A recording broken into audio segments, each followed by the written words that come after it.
Hi dears, കേളി Pushpa novel തുടരുന്നു. മകരം നിസ്കാരത്തിനു ശേഷം അസൈനാരും ഖദീസയും പൂമുഖത്തിരുന്ന് സംസാരിക്കുകയാണ്. രഹനയുടെ കല്യാണം അടുത്ത മാസം 4-ന് നിശ്ചയിക്കാമല്ലേ? അസൈനാർ ഭാര്യയുടെ മുഖത്തേക്ക് നോക്കി. അവര് പറഞ്ഞ പണ്ടവും പണവുമൊക്കെ ഒപ്പിച്ചോ മൻസ? ഖദീസ ഭർത്താവിനോട് ചോദിച്ചു. ഒന്നും ഒപ്പിച്ചിട്ടില്ല ഖദീസുവോ.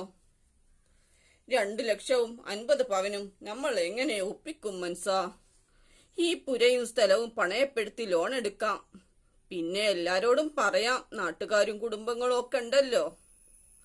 അങ്ങനെ രഹനയുടെ വിവാഹ നിശ്ചയം ഓടിയെത്തി. വിവാഹ നിശ്ചയത്തിന്റെ തലേ ദിവസം ഉറങ്ങാൻ കിടന്ന അസൈനാരെ നിദ്രപക്ഷി തലോടിയില്ല.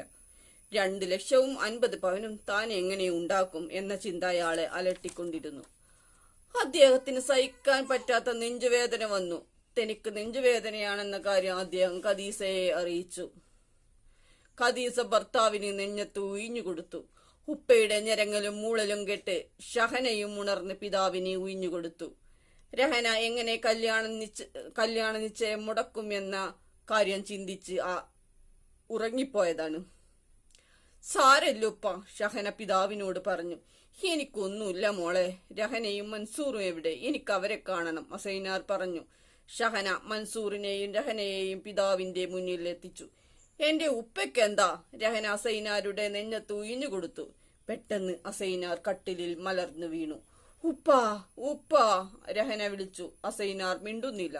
ഖദീസയും മക്കളും കരഞ്ഞു. കരച്ചിൽ കേട്ട് അയൽവാസികൾ ഓടിയെത്തി. നമുക്ക് ഹോസ്പിറ്റലിൽ കൊണ്ടുപോകാം, അയൽവാസികൾ പറഞ്ഞു. അവർ ആംബുലൻസ് വിളിച്ചു വരുത്തി. അവർ അതിൽ അസൈനാരെ കിടത്തി. ആശുപത്രിയിലെത്തി. കാഷ്വാലിറ്റിയിലെ ഡോക്ടർ അസൈനാരെ പരിശോധിച്ചു. ആള് മരിച്ചിട്ടുണ്ട്, ഡോക്ടർ നാട്ടുകാരോട് പറഞ്ഞു. അസൈനാരുടെ മൃതദേഹം വീട്ടിലെത്തി. ഖദീസയും മക്കളും കരഞ്ഞു. പിറ്റേന്ന് രാവിലെ അസൈനാരുടെ മൃതദേഹം പള്ളിക്കാട്ടിലേക്കെടുത്തു. അസൈനാരെ ഖബറടക്കിയ ശേഷം നാട്ടിലെ പ്രമുഖർ അസൈനാരുടെ വീട്ടുമുറ്റത്ത് ഒത്തുകൂടി.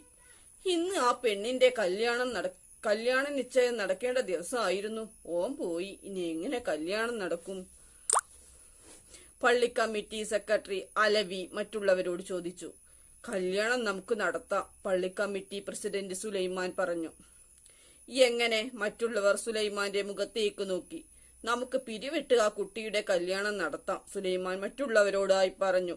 അങ്ങനെ നാട്ടുകാർ രഹനയുടെ കല്യാണം നടത്താൻ പിരിവിനിറങ്ങി. അങ്ങനെ രഹനയുടെ കല്യാണ നിശ്ചയം കഴിഞ്ഞു. അവൾ മനസ്സസ്വസ്ഥമായി തന്റെ മുറിയിൽ അങ്ങോട്ടും ഇങ്ങോട്ടും നടന്നു. കോളേജിൽ എത്തിയ രഹനയ്ക്ക് ടീച്ചർമാർ പഠിപ്പിക്കുന്നതൊന്നും മനസ്സിൽ പതിഞ്ഞില്ല.